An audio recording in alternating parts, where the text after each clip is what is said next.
Effectivement, on parle de ces métiers du BTP et des femmes dans ces métiers avec le 4e groupe français du secteur du BTP. Mathilde Roux, vous êtes directrice des grands projets Infranet pour NGE. Quelques mots sur votre groupe qu'on voit souvent au bord des routes. Il y a des affiches de votre groupe, notamment à l'entrée de Toulon. Oui, bonjour. NGE, c'est en France et dans le monde un groupe qui construit et rénove des infrastructures et des bâtiments. C'est 14 500 femmes et hommes qui œuvrent tous les jours ensemble pour améliorer notre cadre de vie et relever les défis de l'avenir, en fait. C'est 2 milliards et demi d'euros, entreprise française, groupe indépendant. Avec des métiers non délocalisables. Et vous recrutez régulièrement, vous annoncez 4000 recrutements par an en moyenne. Oui, c'est ça, métiers non délocalisables, et on recrute plus de 4000 personnes par an en France et à l'international. Plusieurs centaines actuellement en Provence sont affichées sur vos sites de recrutement, conducteurs de travaux, chefs de poste d'enrobé, chefs de chantier, maçons, poseurs, enfin, il y a plusieurs centaines actuellement en Provence. C'est ça, tout à fait. Vous recrutez régulièrement. Est-ce que vous recrutez assez de femmes dans ces métiers? Alors non, c'est bien toute notre problématique, c'est qu'aujourd'hui, pour recruter 4000 personnes par an, il faut effectivement qu'on aille chercher aussi les femmes. Et on est dans des métiers où on est aujourd'hui autour de 11% de femmes dans l'ensemble de nos métiers.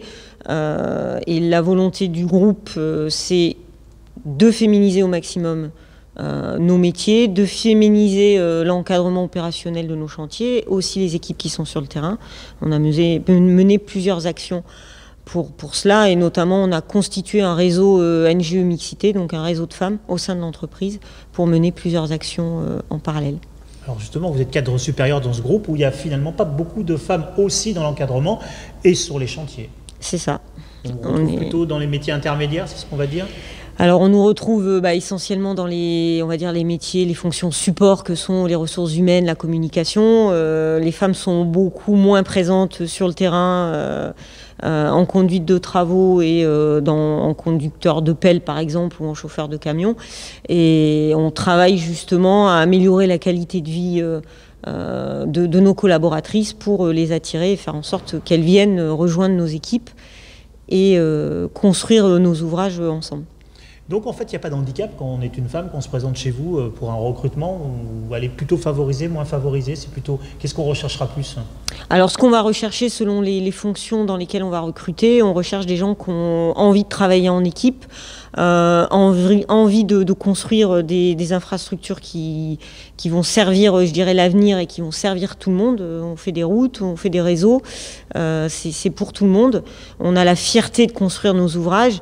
Et après, avec de la bonne volonté et de l'envie, qu'on soit femmes ou hommes, on peut trouver sa place au sein de NGE.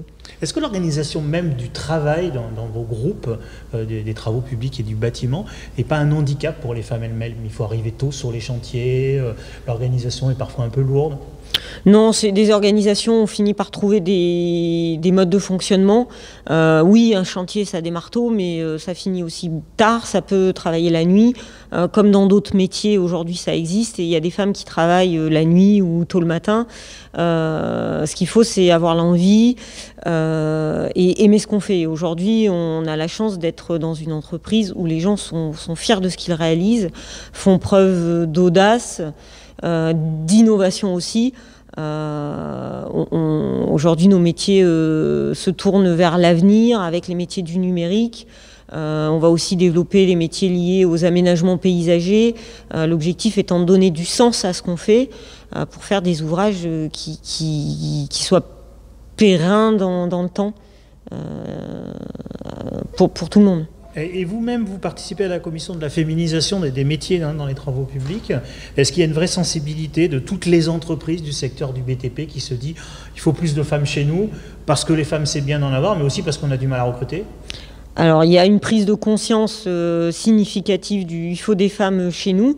On a aussi la loi, notamment la loi Rixain qui vient d'être promulguée et qui oblige un peu aussi les entreprises à se poser la question de comment on fait pour féminiser, en l'occurrence, les structures dirigeantes de nos entreprises. 2030, c'est loin, mais c'est aussi demain. et 30% de femmes dans les instances dirigeantes en 2030. Faut y réfléchir aujourd'hui, et la Fédération des travaux publics a fait le choix de s'en occuper dès aujourd'hui et d'accompagner ses adhérents et ses entreprises adhérentes pour faire en sorte que demain on soit au rendez-vous, voire encore mieux qu'au rendez-vous, et qu'on ait les outils pour le faire. Donc NGE recrute, pas uniquement des hommes, beaucoup de femmes aussi. C'est le message qu'on fait passer aujourd'hui dans cette journée emploi sur France Bleu Provence. Et c'est très bien, on est très content de vous avoir reçu dans cette émission. Merci beaucoup, et on reparle à nouveau de l'emploi des femmes dans le BTP dans quelques instants sur France Bleu Provence. Merci.